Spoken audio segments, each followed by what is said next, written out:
खबरों में आगे बढ़ते हैं। आज जेल से रिहा हो जाएंगे चैतन्य बघेल। 6 महीने से रायपुर जेल में बंद है।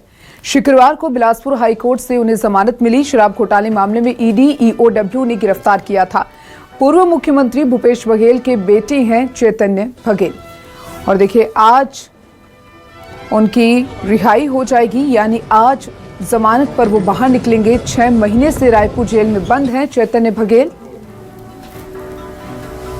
शुक्रवार को बिलासपुर हाईकोर्ट से जमानत उन्हें मिली है और ऐसे में अब राजनीतिक जो सियासत गलियारे हैं वहां पर बयानबाजी जो है वो सामने आ रही है, जहां पर भूपेश बघेल की ओर से भी कहा गया कि सत्य कभी हार नहीं सकता। भूपेश बघेल की ओर से ये बयान दिया गया।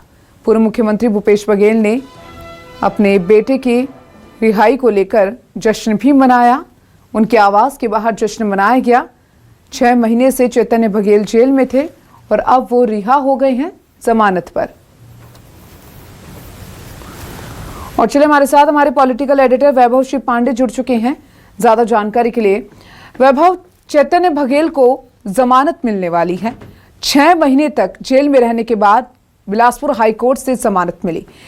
क्या जानकारी है? क्योंकि देखिए, अब लगातार जो है वो सियासी गलियारों में अब बयानबाजी यहां पर देखने को मिल रही है, जहां पर भूपेश बघेल की ओर से भी बयानबाजी की गई और भी जो कांग्रेस के नेता है वो तरह तरह की बयानबाजी करते हुए नजर आ रहे हैं।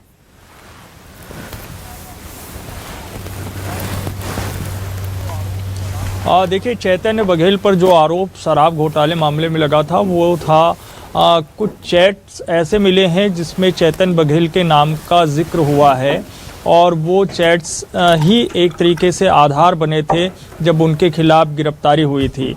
इसके अलावा जो पप्पू बंसल नामक एक आरोपी है जो अभी फरार चल रहे थे, उनके बयानों को भी एक आधार बनाया गया और ये कहा गया कि इस शराब घोटाले मामले में चैतन्य बघेल की बड़ी भूमिका रही है।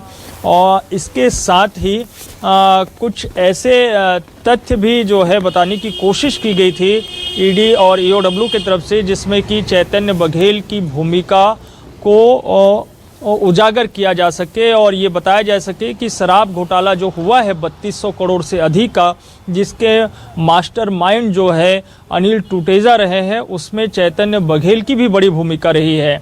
कुछ मामले इस तरह के भी उजागर हुए थे जिसमें ये बताया गया था कि 1000 से अधिक करोड़ का जो लेन देन है वो चैतन्य बघेल के तरफ से किया गया है। चैतन्य बघेल की तरफ से बताया जाता था कि कहां से पैसा लेना है और किसको पैसा देना है।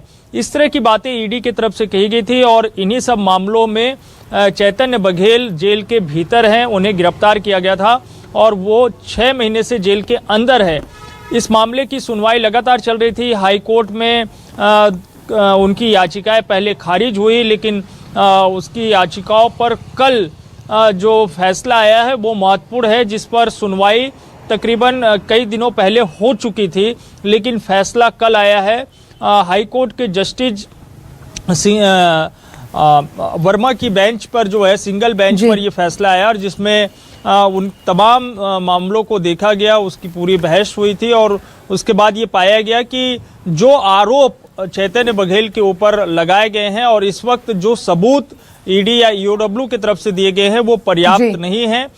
लिहाजा इस आधार पर चैतन्य बघेल को जमानत हाईकोर्ट ने दे दी है और उसी आधार पर जैसे ही हाईकोर्ट बिल्कुल वैभव, और कहीं ना कहीं देखिए फिलहाल ही जमानत मिल चुकी है, आज जेल से रिहा भी हो जाएंगे। उसके बाद देखना होगा क्या कुछ निकलकर सामने आता है सियासी गलियारों में। फिलहाल आप नजर बनाए रखिएगा। आपका बेहद शुक्रिया तमाम जानकारी को विस्तार से साझा करने के लिए।